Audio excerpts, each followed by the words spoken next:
On connaît tous les Jedi et l'ordre Jedi bien sûr, mais connaissez-vous l'ancêtre de l'ordre Jedi et comment s'est créé l'ordre Jedi bien sûr? Eh bien c'est ce que nous allons voir aujourd'hui avec l'ordre des Jedi.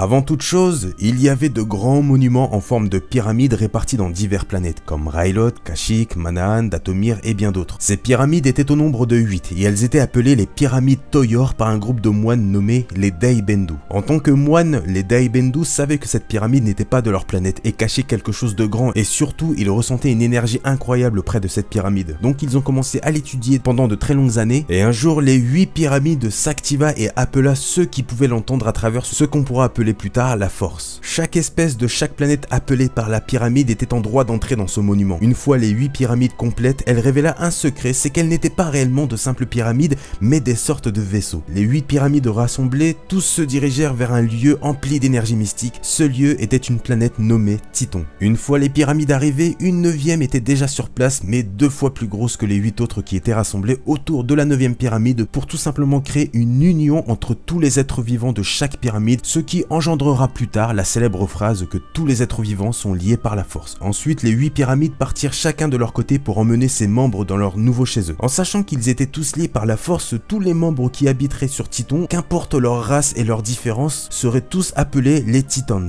Plus tard, le secret était enfin dévoilé. Les Toyor avaient appelé les êtres sensibles à leur appel pour étudier et surtout maîtriser les pouvoirs mystiques de la force. La planète Titon possédait 2 lunes assez spéciales parce que l'une d'entre elles était claire et l'autre sombre. La première portait le nom d'Ashla la claire et la deuxième Bogan la sombre. Et c'était exactement comme ça que la force était vue par les Titans, un côté clair et un côté sombre. Si l'une des 2 lunes empiétait sur l'espace de l'autre, ça pouvait provoquer beaucoup de catastrophes naturelles sur Titon. Et pour éviter ça, il fallait donc impérativement que les lunes soient chacun de leur côté. Et pour ce faire, les Titans avaient appris un mot important, l'équilibre, comme les 2 lunes. Ce mot était tellement important pour eux qu'ils avaient abandonné l'appellation Titans pour se nommer les Jedi. Jie signifiait centre, Dai mystique, ce qui donnait centre mystique. Contrairement aux Jedi qui cautionnaient uniquement le côté lumineux, les Jedi pouvaient garantir la paix uniquement si les 2 côtés étaient en harmonie, donc équilibrés. Bon, après le côté obscur a beaucoup évolué, donc d'un côté c'est un peu normal que les Jedi interdisaient l'étude du côté obscur qui pouvait pervertir un utilisateur très vite, alors qu'avant, au contraire, il fallait réellement l'équilibre pour que tout se passe bien. Je vais même reprendre les paroles d'un Jedi qui dit « La lumière recèle une noirceur et dans l'ombre se cache une clarté », ce qui veut dire en gros qu'il n'y a pas de côté obscur sans côté lumineux et inversement. Ainsi est le cœur de tout un chacun, ne soit prisonnier ni de Bogan ni d'Ashla,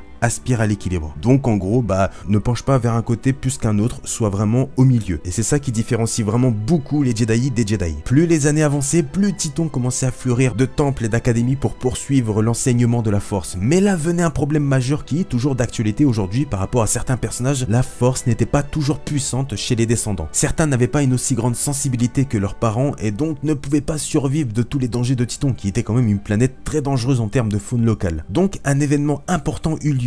Le 2e exode, tous les Jedi qui n'étaient pas sensibles à la force devaient partir de Titon pour aller s'installer sur les lunes d'Ashla et Bogan pour ensuite trouver des planètes viables dans le système de Titon. Mais plus tard, la lune sombre Bogan était accessible uniquement par les personnes qui n'étaient plus en harmonie avec la force. Donc en gros, pour faire court, Bogan était une prison pour les Jedi qui se laissaient corrompre par le côté sombre. Faut savoir qu'à l'époque, ils ne disaient pas côté lumineux et côté obscur, mais seulement côté clair et côté sombre. L'ordre Jedi a su grandir au fur et à mesure des années et de nombreuses personnes étaient sensibles pour devenir un Jedi. Donc, comme pour l'ordre Jedi, des règles et des grades ont été mis en place. Les règles sont assez similaires aux Jedi, sauf la plus importante pour les Jedi, ils doivent toujours être en harmonie avec la force, donc en équilibre. Pour les grades, par contre, c'est différent. Les Jedi ont 4 grades principaux si on ne compte pas le grand maître qui est plus un titre qu'un grade. Il y a l'initié, le padawan, le chevalier Jedi et le maître Jedi. Chez les Jedi, il y avait 5 grades. Le novice, l'apprenti, le voyageur, le ranger et le maître. Bien sûr, les Jedi avaient aussi un code qui était bien sûr différent des Jedi puisque leur code avait un lien avec l'équilibre et non le côté lumineux. Il n'y a pas d'ignorance, il y a le savoir. Il n'y a pas de peur, il y a le pouvoir. Je suis le cœur de la force, je suis la lumière révélatrice, je suis le mystère de l'ombre, là où le chaos et l'harmonie se valent. Dans la force, pour toujours je suis. Contrairement aux Jedi, les Jedi ont eu 2 armes différentes au cours de leur vie. La première arme était en fait une sorte de katana forgé dans un acier très résistant et cet acier pouvait être ensuite imprégné de force par l'utilisateur pour rendre la lame presque incassable. La deuxième, elle se rapproche un peu plus des armes Jedi, mais vous allez allez voir qu'au final ce n'est pas la même chose. On appelle cette arme le sabre force. Et contrairement au sabre laser, le sabre force n'avait besoin que d'un cristal où il fallait influer la force à l'intérieur. Il n'y avait besoin d'aucun autre matériau. Une fois mis en place dans le manche, le seul moyen de l'activer était uniquement avec la colère, parce que l'arme en fait venait à l'origine des Rakata qui eux utilisaient uniquement le côté obscur. Mais les Jedi ont dû céder un peu plus au côté sombre s'ils voulaient pouvoir contrôler cette arme, mais le sabre force fut abandonné après la guerre contre les Rakata. Autre chose, les Jedi étaient largement plus ouverts en termes d'arts martiaux que les Jedi. Des années plus tard, l'équilibre des Jedi fut brisé et deux groupes ont vu le jour. L'un considérait l'Ashla comme unique pouvoir pour faire le bien dans l'univers et l'autre considérait Bogan pour faire le bien autrement. Mais les deux n'étaient plus en harmonie, ce qui avait déclenché une guerre nommée la guerre de force. La guerre avait duré une décennie entière et après leur victoire contre le côté sombre, 4 maîtres Jedi nommés Rajivari, Garon Jarg, Calambring et Ter Sendon décident d'abandonner complètement l'équilibre pour se vouer au côté lumineux uniquement pour protéger la galaxie et abandonnent donc le nom de Jedi qui veut dire centre mystique pour celui de Jedi. Et créé par la même occasion le premier ordre Jedi avec le premier conseil Jedi qui déciderait comment la force devra être enseignée. Et oui, le tout premier conseil Jedi était composé seulement de 4 membres et petite info en plus, ce sont ces 4 Jedi qui sont représentés par les 4 statues qui sont à l'entrée du temple Jedi sur Coruscant, sauf que leur identité est inconnue dans le canon. Faut savoir que l'un des 4 Jedi décide finalement de suivre sa propre voie et sa vision de la force pour le côté obscur et décide de détruire l'ordre Jedi qui ne correspond tout simplement pas à sa vision, mais bien sûr il échoue. Les Jedi décident de quitter la planète Titon pour la première fois pour s'installer dans divers mondes et canoniquement et récemment sur des planètes telles que Ahch-To et Jedha. Mais ils finissent par installer l'ordre Jedi sur Ossus, j'arrive jamais à dire ce nom, où le premier temple fut construit. Plus tard, quand les Jedi étaient installés sur Coruscant, ils ont repris le logo des Dai Bendu pour représenter la République, et quand l'Empire est né, le logo a été modifié pour ressembler au final, sans le vouloir, à l'emblème des Jedi. On dirait vraiment un cycle qui se répète. Voilà comment l'ordre Jedi est né. Au final, on a pu voir que quoi qu'il arrive, l'équilibre n'est pas possible sur le long terme. Malgré que les Jedi soient légendes, le canon a repris certaines choses, comme dans The Clone Wars avec la planète Mortis qui est enfermée dans une structure qui reprend la forme exacte des pyramides Toyor, et dans Rebels par exemple aussi avec tout simplement le Bendu qui tire son nom directement des Dai Bendu et prononce l'Ashla et le Bogan qui sont à l'origine les lunes de Titon et signifient par la même occasion pour les Jedi le côté clair et le côté sombre. Et en sachant que le Bendu se proclame être entre les deux, bah au final c'est exactement comme les Jedi, c'est l'équilibre. Enfin voilà les amis, ce Star Info touche à sa fin, j'espère vraiment que vous l'avez apprécié. Moi faut savoir que j'ai adoré tourner ce Star Info, faut savoir que je suis vraiment fan des Jedi, de l'histoire des Jedi et même de l'histoire en général, tout ce qui touche à l'ancienneté par rapport aux utilisateurs de la force, aux seigneurs Sith, aux Jedi.